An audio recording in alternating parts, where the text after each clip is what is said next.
Video anymore? Video anymore? Representing Indonesia the same way like they treat Vietnam and Thailand. We just want to have treatment. Momen menarik terlihat di tengah acara Forum Internasional OECD, di mana Menteri Perekonomian Republik Indonesia membuat para diplomat Eropa tertegun. Akibat cecaran-cecaran mereka yang dibalas tuntas Pak Menteri Airlangga, tak cuma di situ diskusi semakin memanas, saat disinggung kemitraan Indonesia dan Uni Eropa, yang dimana singgung soal sikap RI yang bertindak, tak membutuhkan Uni Eropa. Menko Airlangga menyoroti terkait tindakan Uni Eropa kepada Indonesia terutama tentang perdagangan bebas. Dalam kesempatan tersebut, Menko Airlangga menegaskan bahwa Indonesia membuka peluang investasi dari semua pihak. Saya rasa investasi tidak memiliki bendera, kami sangat terbuka untuk semua pihak. Jadi menurut saya, yang berinvestasi di Indonesia, bukan hanya Tiongkok, tapi juga ada AS di sisi tembaga, Freeport. Dulu juga ada Jepang di sisi bauksit, oleh karena itu, untuk nikel kami belajar dari sejarah tersebut. Sebelum investasi di nikel, Indonesia mengekspor baja hanya 2 miliar dolar Amerika Serikat. Itu sekitar tahun 2014, namun sekarang jumlahnya mencapai uset 26-30 miliar dalam setahun. Jadi ini merupakan nilai tambah bagi masyarakat Indonesia, jelas Menko Airlangga.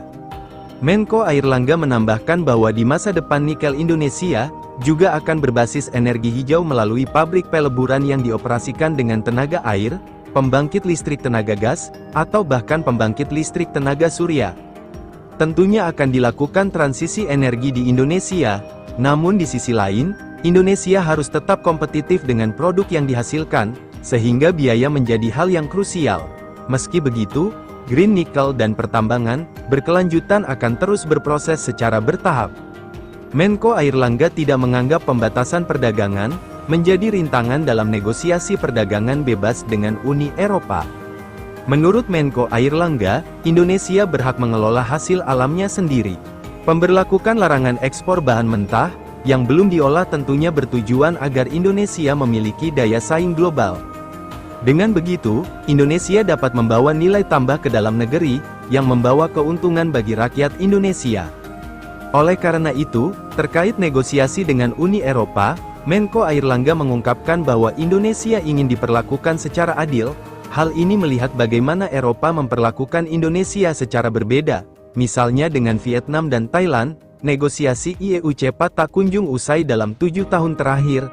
Padahal Indonesia memiliki peran besar dalam tatanan perekonomian dunia, Indonesia tidak mau menunggu terlalu lama. Kami telah membuktikannya selama Indonesia memimpin G20, ada inklusivitas, suara negara-negara selatan juga lebih diperhitungkan. Kami ingin melihat semuanya bersama demi kepentingan semua pihak.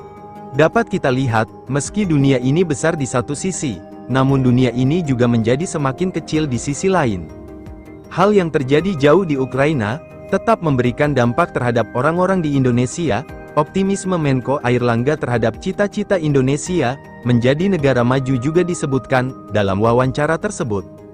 Saat ini Indonesia menjadi negara dengan perekonomian terbesar ke-16, jika di tahun 2045 nanti jumlah penduduknya sekitar 320 juta orang, dengan PDB 30.000 dolar Amerika Serikat per kapita, berarti Indonesia akan menjadi negara dengan perekonomian sejumlah 9 triliun dolar Amerika Serikat.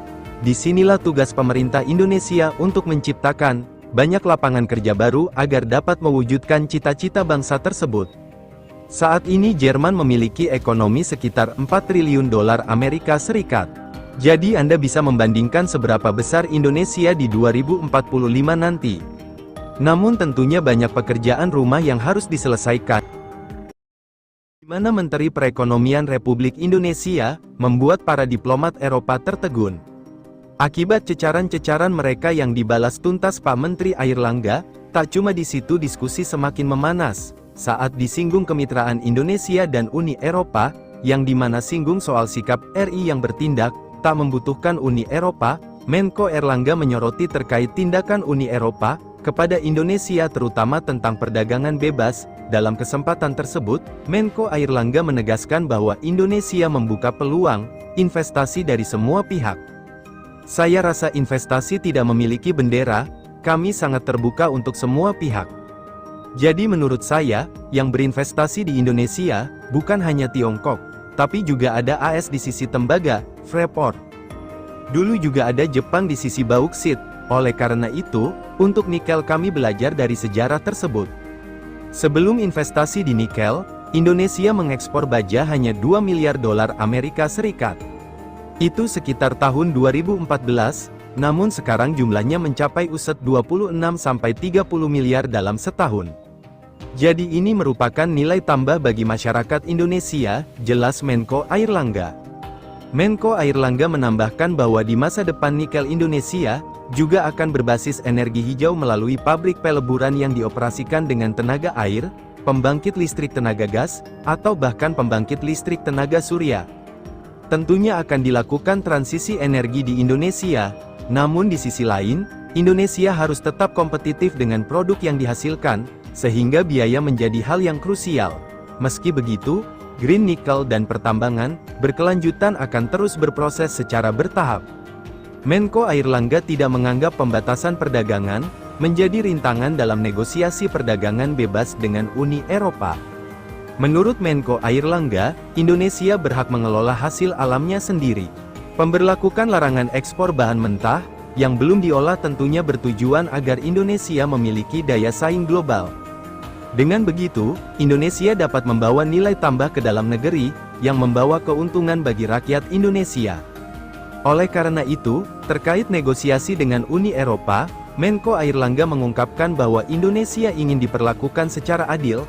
Hal ini melihat bagaimana Eropa memperlakukan Indonesia secara berbeda, misalnya dengan Vietnam dan Thailand, negosiasi IEU cepat tak kunjung usai dalam 7 tahun terakhir, padahal Indonesia memiliki peran besar dalam tatanan perekonomian dunia, Indonesia tidak mau menunggu terlalu lama.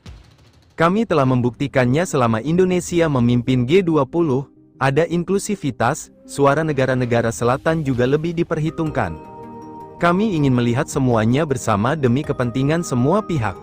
Dapat kita lihat, meski dunia ini besar di satu sisi, namun dunia ini juga menjadi semakin kecil di sisi lain. Hal yang terjadi jauh di Ukraina, tetap memberikan dampak terhadap orang-orang di Indonesia.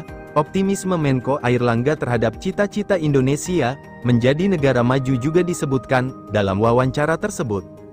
Saat ini Indonesia menjadi negara dengan perekonomian terbesar ke-16, jika di tahun 2045 nanti jumlah penduduknya sekitar 320 juta orang, dengan PDB 30.000 dolar Amerika Serikat per kapita, berarti Indonesia akan menjadi negara dengan perekonomian sejumlah 9 triliun dolar Amerika Serikat. Disinilah tugas pemerintah Indonesia untuk menciptakan banyak lapangan kerja baru agar dapat mewujudkan cita-cita bangsa tersebut. Saat ini Jerman memiliki ekonomi sekitar 4 triliun dolar Amerika Serikat.